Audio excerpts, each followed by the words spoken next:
ഇവിടെ പട്ടി പ്രശ്നം പറഞ്ഞപ്പോഴത്തേക്ക് ഞാൻ കൊടി പിടിക്കാൻ വേണ്ടിയിട്ട് പോയത് എവിടെയെങ്കിലും ആരെങ്കിലും കണ്ടോ? എന്ത് മോശമായിട്ടുള്ള ഒരു സ്റ്റേറ്റ്മെന്റ് ആണ് നമ്മൾ. അവിടുത്തെ നായ്ക്കളെ ഞാൻ കണ്ടു. ഞാൻ അത്ഭുതപ്പെട്ടു പോയി. ഇത്രത്തോളം ജനവാസ കേന്ദ്രമുള്ള ഒരു സ്ഥലത്ത് എങ്ങനെയാണ് അന്നത്തെ മേയർ ഒരു ഷെൽട്ടർ നിർമ്മിക്കാനുള്ള മാനസികാവസ്ഥ ഉണ്ടാകുന്നുള്ള കാര്യത്തിൽ ഞാൻ അത്ഭുതപ്പെട്ടു പോയി. ഇവിടെ ഏതെങ്കിലും ഒരു കൗൺസിൽ തന്നെ ഒരു വിഷയം ഉന്നയിച്ചാൽ ഗിരി ചാടി സ്വാഭാവികമല്ലേ? അല്ല, അതിന് പറയാം. പക്ഷെ ഈ വിഷയം അങ്ങനെയാണെങ്കിൽ മേയർ അവിടെ ഇരിക്കണ്ടല്ലോ.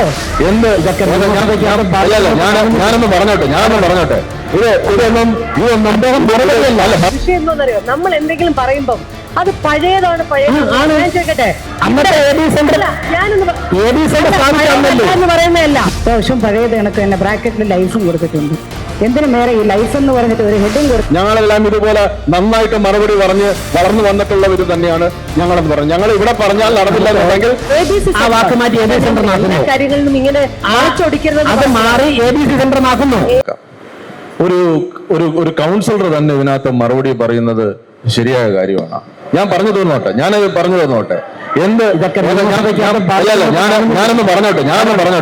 ഇതൊന്നും മറുപടിയല്ല. അദ്ദേഹം പറഞ്ഞ അദ്ദേഹത്തിന്റെ അഭിപ്രായമാണ്. അഭിപ്രായമാണെങ്കിൽ അങ്ങനെ മറുപടി പറയുകയാണെങ്കിൽ എനിക്കും മറുപടി പറയാനായിട്ടുള്ള നമുക്കൊരു കാര്യം ചെയ്യാം. ഞാൻ പറഞ്ഞിട്ട് വളരെ പോസിറ്റീവായിട്ടാണ് ഇവിടുത്തെ ജനകീയ പ്രശ്നങ്ങളെ സംബന്ധിച്ച് വളരെ പോസിറ്റീവായിട്ടാണ് ഞാൻ പറഞ്ഞത്. അല്ലാതെ കുറ്റപ്പെടുത്താനോ മറ്റു കാര്യങ്ങളോ വേണ്ടിയിട്ടല്ല ഞാൻ ഈ പറയാത്ത കാര്യങ്ങൾ. നമ്മുടെ ഈ ഒരു കൗൺസിൽ പോലുള്ള ഒരു സന്ദർഭത്തിനകത്ത് ഇങ്ങനെ ഒരു കൗൺസിൽ മെമ്പർ ഇല്ലാത്ത കാര്യങ്ങളെ സംബന്ധിച്ച് അങ്ങനെ നിരീക്ഷണങ്ങൾ പറയാനുള്ള സ്ഥലമല്ല. ഇവിടെ പട്ടി പ്രശ്നം പറഞ്ഞപ്പോഴത്തേക്ക് ഞാൻ കൊടി പിടിക്കാൻ വേണ്ടിയിട്ട് പോയത് എവിടെയെങ്കിലും ആരെങ്കിലും കണ്ടോ? എന്ത് മോശമായിട്ടുള്ള ഒരു സ്റ്റേറ്റ്മെന്റ് ആണ് നമ്മൾ ഈ കാര്യത്തിനകത്ത് നടത്തുന്നത്? എന്ത് മോശമായിട്ടുള്ള സ്റ്റേറ്റ്മെന്റ് നടത്തുന്നത്? ഇവിടുത്തെ പട്ടി പ്രശ്നം ഞാനിവിടെ ഉന്നയിച്ച പറഞ്ഞ പ്രശ്നം തന്നെയാണ്. ഞാനൊരു കാര്യം ചോദിക്കട്ടെ, ഇന്നത്തെ മുഖ്യധാര മാധ്യമങ്ങൾ എടുത്തു നോക്ക്. ഈ പറയുന്ന പട്ടി പ്രശ്നവും ഈ പറയുന്നത് മാലിന്യ പ്രശ്നവും എല്ലാം ഇന്നൊരു ചർച്ചയല്ലേ ഇതിനകത്ത്? ഈ നഗരസഭയ്ക്കകത്ത് നിങ്ങൾ ഒരു 50 അല്ലെങ്കിൽ 51 കൗൺസിലർമാര് മാത്രം മറച്ചു വെക്കുന്ന തീരുന്ന പ്രശ്നമാണ് ഈ നഗരത്തിന്റെ പട്ടി പ്രശ്നവും മാലിന്യ പ്രശ്നവും എന്നൊക്കെ പറയുന്നത്. ഇതൊക്കെ ഇങ്ങനെ മറുപടി പറയാനൊക്കെ പറ്റും. ഞങ്ങളെല്ലാം ഇതുപോലെ നന്നായിട്ട് മറുപടി പറഞ്ഞ് വളർന്നു വന്നിട്ടുള്ളവർ തന്നെയാണ് ഞങ്ങളെന്ന് പറഞ്ഞു. ഞങ്ങൾ ഇവിടെ പറഞ്ഞാൽ നടന്നില്ല എന്നുണ്ടെങ്കിൽ ജനങ്ങളുടെ മുമ്പിൽ ഇതിനെയൊക്കെ എങ്ങനെ കൈകാര്യം ചെയ്യണമെന്നുള്ളതിനെ സംബന്ധിച്ച് നന്നായിട്ട് അറിയാവുന്നവർ അങ്ങനെ ഈ ഇത്തരം വർത്തമാനമൊന്നും പറയാതിരിക്കാൻ വേണ്ടിയിട്ട് ബഹുമാനപ്പെട്ട LDF കൗൺസിൽ പറഞ്ഞ ഒരു കാര്യം ഒന്ന് ക്ലാരിഫൈ ചെയ്യട്ടെ. ബഹുമാനപ്പെട്ട LDF കൗൺസിൽ പറഞ്ഞ ഒരു കാര്യത്തോട് ഞാൻ യോജിക്കുന്നു. അദ്ദേഹം പേട്ടയിലുള്ള ഡോഗ് ഷെൽട്ടറിനെ കുറിച്ച് സംസാരിച്ചു. വളരെ ഗൗരവമുള്ള വിഷയമാണ്. അവിടെ ഞാൻ പോയിരുന്നു. നിയമസഭാ തെരഞ്ഞെടുപ്പ് സമയത്ത് ആ ലൈനിൽ വോട്ട് തേടി പോയപ്പോഴേക്കും ഒരു വീട്ടിലെ ആൾ എന്നെ വീടിനകത്തോട്ടല്ല നേരെ വിളിച്ചുകൊണ്ട് പോയത് സ്റ്റെയർ കേസിന്റെ സൈഡിൽ കൂടെ ഒരു ഹൈറ്റിൽ കയറ്റി നിർത്തിയിട്ട് നോക്കിയാൽ ആ പേട്ട ഷെൽട്ടറിന്റെ മതിലാണുള്ളത്. അവിടുത്തെ നായ്ക്കളെ ഞാൻ കണ്ടു. ഞാൻ അത്ഭുതപ്പെട്ടു പോയി. ഇത്രത്തോളം ജനവാസ കേന്ദ്രമുള്ള ഒരു സ്ഥലത്ത് എങ്ങനെയാണ് അന്നത്തെ മേയർ ഒരു ഷെൽട്ടർ നിർമ്മിക്കാനുള്ള മാനസികാവസ്ഥ ഉണ്ടാകുന്നുള്ള കാര്യത്തിൽ ഞാൻ അത്ഭുതപ്പെട്ടു പോയി. ഇത്രയും ജനവാസമുള്ള സ്ഥലത്ത് അപ്പോൾ തന്നെ കൺസേൺ ഉദ്യോഗസ്ഥന്മാർക്ക് ഡയറക്ഷൻ കൊടുത്തു. അവിടെ പരമാവധി നായ്ക്കളെ പാർപ്പിക്കുന്ന ഒഴിവാക്കണമെന്ന് ഡയറക്ഷൻ കൊടുത്തിട്ടുണ്ട്. അതിനുശേഷമാണ് അവരിപ്പോൾ സ്വസ്ഥമായിട്ട് അവിടെ ജീവിക്കുന്നത്. ഒരു സംശയം വേണ്ട, സ്ഥലം കിട്ടിക്കഴിഞ്ഞാൽ ആ ഷെൽട്ടർ നമുക്ക് അവിടെ നിന്ന് കുറിച്ച് മാറ്റുന്നതിനെ കുറിച്ച് ആലോചിക്കാം. ഒരു കാരണവശാലും അന്ന് ഭരിച്ചിരുന്നവർ അവിടെ ഒരു ഷെൽട്ടർ കൊണ്ട് സ്ഥാപിക്കാൻ പാടില്ലായിരുന്നു. അങ്ങയുടെ ആ വാദത്തോട് ഞാൻ യോജിക്കുക തന്നെയാണ്. അപ്പോ ഇനി അടുത്ത് വിദ്യാഭ്യാസ സ്റ്റാൻഡിംഗ് കമ്മിറ്റി ചെയർമാൻ സംസാരിക്കാം. ആ വിഷയമാണെങ്കിൽ വിദ്യാഭ്യാസ സ്റ്റാൻഡിംഗ് കമ്മിറ്റി ചെയർമാൻ എന്ന് അവധി പറഞ്ഞിട്ടുണ്ട്. 63ാമത്തെ അജണ്ട വിദ്യാഭ്യാസ ആരോഗ്യ സ്റ്റാൻഡിംഗ് കമ്മിറ്റിയുടെ അജണ്ടകൾ പാസ്സായിരിക്കുന്നു. നേരത്തെ പറഞ്ഞു. വിദ്യാഭ്യാസ സ്റ്റാൻഡിംഗ് കമ്മിറ്റിയിൽ 63ാമത്തെ അജണ്ട ക്ലബ്ബുകളിൽ സ്പോർട്സ് കിറ്റ് വിതരണം ചെയ്യുന്നതുമായിട്ട് ബന്ധപ്പെട്ടാണ്. Project number 326. അത് ക്ലബ്ബുകൾ സ്പോർട്സ് കിറ്റ് വിതരണം ചെയ്യുന്ന പ്രോജക്ട് നമ്പർ 326 നടത്തിപ്പിനായി നഗരസഭ പരിധിയിൽ അംഗീകൃത ക്ലബ്ബുകളുടെ ലിസ്റ്റ് ആവശ്യമാണ്. രജിസ്റ്റേർഡ് യുവജന ക്ലബ്ബുകൾക്ക് മാർഗരേഖ പ്രകാരം 6000 രൂപയിൽ അധികരിക്കാത്ത സ്പോർട്സ് ഉപകരണങ്ങൾ വാങ്ങാം. അതിനെ തുടർന്നാണ് അജണ്ട. ആ അജണ്ടയിൽ എന്തെങ്കിലും അഭിപ്രായം ഉണ്ടെങ്കിൽ ആ വിഷയം പറയാം. ആ വിഷയത്തിൽ അത് കൺക്ലൂഡ് ചെയ്തിട്ട് നമുക്ക് അടുത്തേക്ക് പോവാം. സമയം തരാം. നേരത്തെ പറഞ്ഞ ഷെൽട്ടർ അല്ല കേട്ടോ, അത് തെറ്റിദ്ധരിപ്പിക്കരുത്. പേട്ടയിലെ ABC ആ വാക്ക് മാറ്റി ABC സെന്റർ എല്ലാ ആക്കുന്നു. കാര്യങ്ങളിലും ഇങ്ങനെ ആച്ചൊടിക്കരുത്. അത് മാറി ABC സെന്റർ ആക്കുന്നു. ABC അങ്ങനെ പറയുന്നത് മുഖവിലേക്ക് എടുത്തോണ്ട് അത് മാറ്റി. ഷെൽട്ടർ അന്ന് രൂപീകരിച്ചിട്ടില്ല. മിനിറ്റ്സിലും അന്നത്തെ മേയർ ഇപ്പൊ പറഞ്ഞല്ലോ താങ്കൾ തരാം, അന്ന് മേയർ എങ്ങനെ എന്ന് ചോദിച്ചില്ല. ഷെൽട്ടർ മാറ്റി ABC സെന്റർ ആക്കി. ABC സെന്റർ ആയിരുന്നു. അപ്പൊ ABC സെന്റർ പിന്നെ തിരുവല്ല ആ ABC സെന്റർ അന്ന് അവിടെ സ്ഥാപിക്കാൻ പാടില്ലായിരുന്നു. ഇവിടെ വിഷയം എന്താണെന്നറിയോ, നമ്മൾ എന്തെങ്കിലും പറയുമ്പം അത് പഴയതാണ്. ഞാൻ ചോദിക്കട്ടെ, ഞാനൊന്ന് പറയുന്നതല്ല, സൂചിപ്പിച്ച ചില കാര്യങ്ങളിൽ ചരിത്രം പഠിക്കണമെന്ന് പറഞ്ഞു. പഠിക്കണമെന്നാണ് ഞങ്ങളുടെ ആഗ്രഹം.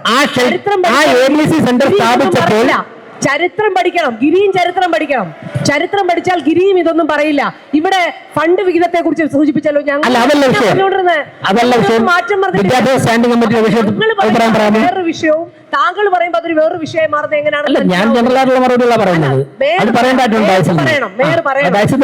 സംഭവം എന്ന് വെച്ചാൽ ഇവിടെ ഏതെങ്കിലും ഒരു കൗൺസിലർ ഒരു വിഷയം ഉന്നയിച്ചാൽ ഗിരി ചാടി പിടിച്ചാൽ അല്ല, അതിന് പറയാം. പക്ഷെ ഈ വിഷയം അങ്ങനെയാണെങ്കിൽ മേയർ അവിടെ ഇരിക്കണ്ടല്ലോ, അത് സ്വാഭാവികമല്ല. പക്ഷെ എന്നാ മേയർ അവിടെ നിന്ന് പറയണ്ടല്ലോ. സ്റ്റാൻഡിംഗ് കമ്മിറ്റി സ്റ്റാൻഡിംഗ് കമ്മിറ്റി ചെയർമാൻമാർക്ക് അവരവരുടെ വിഷയം പറയാം. സ്റ്റാൻഡിംഗ് കമ്മിറ്റി ചെയർമാൻമാർക്ക് അവരവരുടെ വിഷയം കോർപ്പറേഷൻ ആ ക്ലബ്ബുകൾക്ക് സ്പോർട്സ് കിറ്റ് കൊടുക്കുന്നതായിട്ട് ബന്ധപ്പെട്ട് എന്തെങ്കിലും ഉണ്ട്? അപ്പോ എഡ്യൂക്കേഷൻ സ്റ്റാൻഡിംഗ് വാർഡുകളിലും രൂപീകരിച്ചിട്ടില്ല.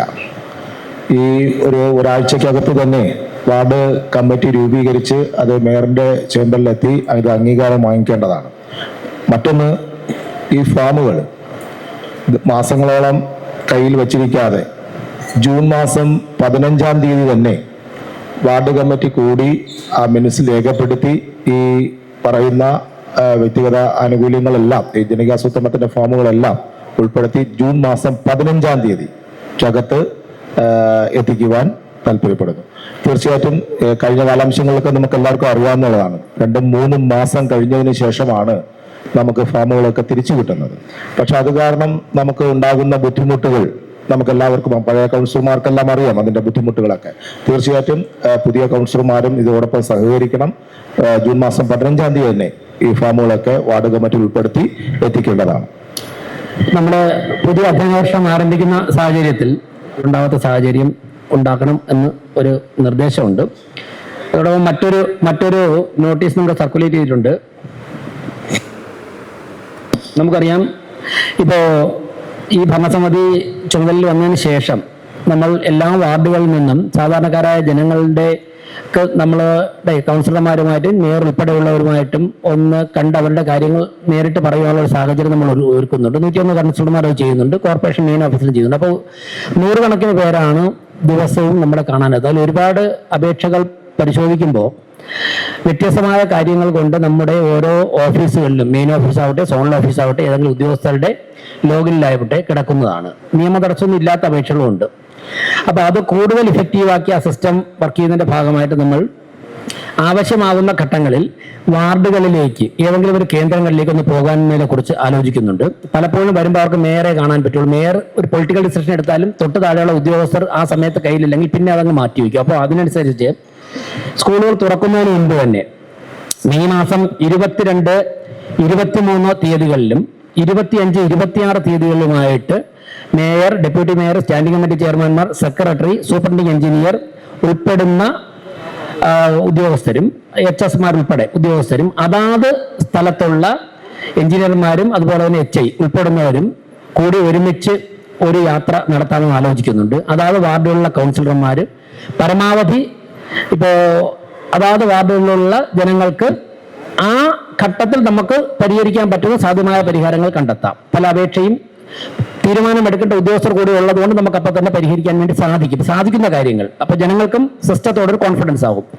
അപ്പോൾ ഇതിലിപ്പോൾ ആലോചിച്ചിരിക്കുന്നത് 22-ാം തീയതി നേമം നിയോജക മണ്ഡലത്തിലുള്ള 22 വാർഡും കോവളം നിയോജക മണ്ഡലത്തിലുള്ള 4 വാർഡുകളും കൂടെ ചേർത്ത് നേമം കോർപ്പറേഷന്റെ കല്യാണ മണ്ഡപത്തിൽ വെച്ച് രാവിലെ ഇതിൽ 10 മണി എന്നാണ് വെച്ചിട്ടുള്ളത്. നമുക്കൊരു 9 മണിക്ക് ആരംഭിക്കാം. 9 മണിക്ക് ആരംഭിക്കാം. 9 മണി മുതൽ നമുക്ക് ആരംഭിക്കാം.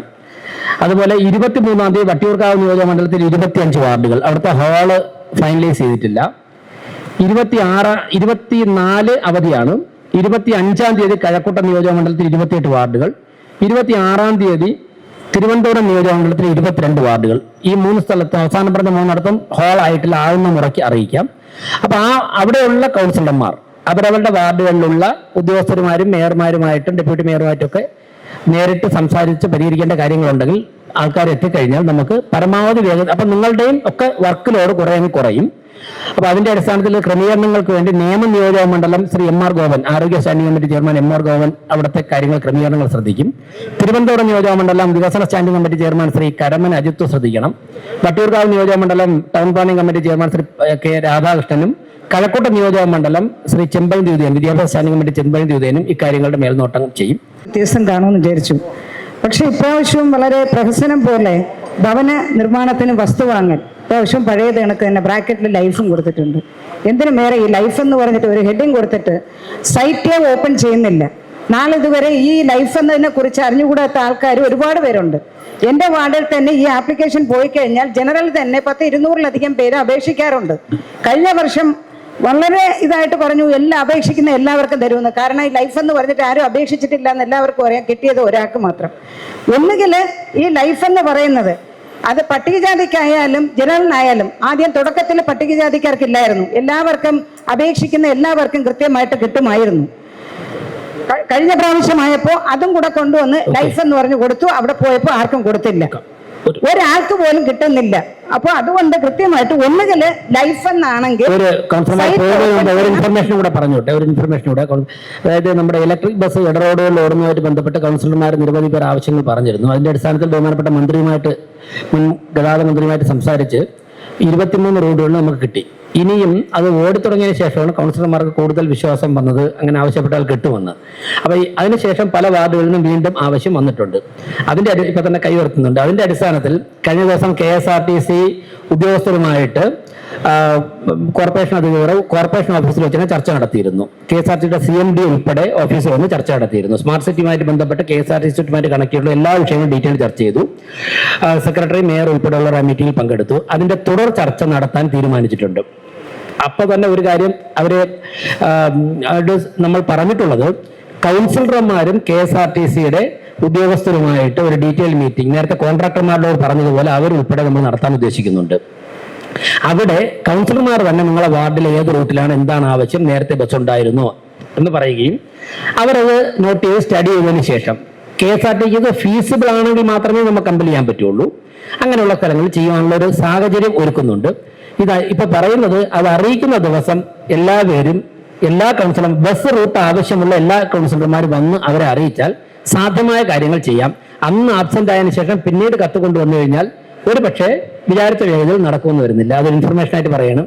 മേരിവേഷൻ ബാക്കിയുള്ള അടുത്ത കൗൺസിൽ ചർച്ച ചെയ്താൽ ഇത് തന്നെയാണ്. ഇത് ലൈഫ് എന്നുള്ളത് ഒന്നുകിലും മാറ്റുക, ഇല്ലെങ്കിൽ സൈറ്റ് ഓപ്പൺ ചെയ്യുക.